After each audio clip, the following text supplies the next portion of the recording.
Well, the American people have witnessed what is the greatest failure of any presidential administration in the history of our country.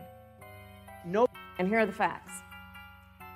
210,000 dead people in our country in just the last several months. Over 7 million people who have contracted this disease. 1 in 5 businesses closed. We're looking at frontline workers who have been treated like sacrificial workers. We are looking at over 30 million people who in the last several months had to file for unemployment. President Trump and I trust the American people to make choices in the best interest of their health. Joe Biden and Kamala Harris consistently talk about mandates, and not just mandates with the coronavirus, but a government takeover of health care. Thank you. Let's talk about respecting the American people. You respect the American people when you tell them the truth.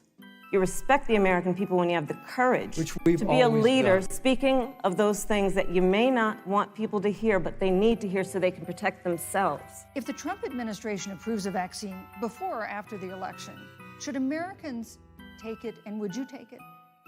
If the public health professionals, if Dr. Fauci, if the doctors tell us that we should take it, I'll be the first in line to take it, absolutely. But if Donald Trump tells us that we should take it, I'm not taking it. The reality is that we're going to have a vaccine, Senator, in record time, in unheard of time, in less than a year. We have 5 companies in phase 3 clinical trials, and we're right now producing tens of millions of doses. So the fact that you continue to undermine public confidence in a vaccine, if the vaccine emerges during the Trump administration, I think is unconscionable. And Senator, I just ask you, stop playing politics with people's lives. The reality is that we will have a vaccine, we believe, before the end of this year. And it will have the capacity to save countless American lives, and your continuous undermining of confidence in a vaccine is it's just unacceptable.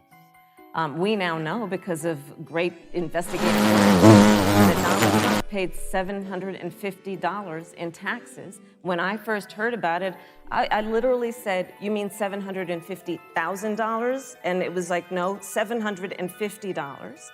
We now know Donald Trump owes and is in debt for $400 million. And just so everyone is clear, when we say in debt, it means you owe money to somebody.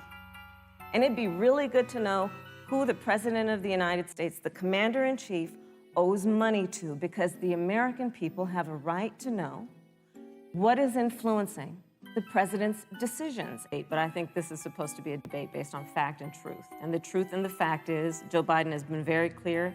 He will not raise taxes on anybody who makes less than $400,000. Disgraceful. No. Disgraceful. I think it's a disgrace. And I say that. Go ahead. And it'd be really good to know who the President of the United States... repeal the Trump tax cuts. Mr. Vice President, I'm speaking. Well, wait. I'm speaking. It'd be important if you said the truth. Joe Biden said twice in the debate last week that he's going to repeal the Trump tax cuts. This presumption that you hear consistently from Joe Biden and Kamala Harris that America is systemically racist, and that, as Joe Biden said, that he believes that law enforcement has an implicit bias. Oh, hell no! Oh, hell no! I will not sit here and be lectured by the Vice President on what it means to enforce the laws of our country. I am the only one on this stage who has personally prosecuted everything from child sexual assault to homicide. I'm the only one on this stage who has prosecuted the big banks for taking advantage of America's homeowners. I'm the only one on this stage